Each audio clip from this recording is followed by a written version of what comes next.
The setup that I was using today is a 7.2 medium extra fast rod. Now what's important about this is the extra fast tip. In vertical jigging, I always want that. The reason being is that I don't have to put a lot of lift into that rod in order to get into the backbone. That's a big deal because a lot of times you're working the jig up and down to follow the contours or even in your jigging stroke, but with that extra fast tip, that gets you right into the backbone of the rod quickly and drives that jig home, which is super important. The other thing is, I really like 6-pound braid or fire line in this situation. The reason being is the 6-pound is fairly easy to break off without putting a lot of stress on your gear.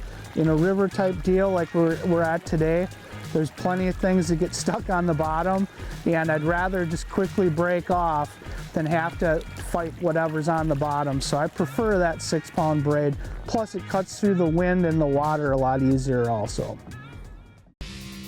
Thanks for watching. Hit the subscribe button and click on the bell to stay up to date with the latest tips and techniques to help you get the next bite.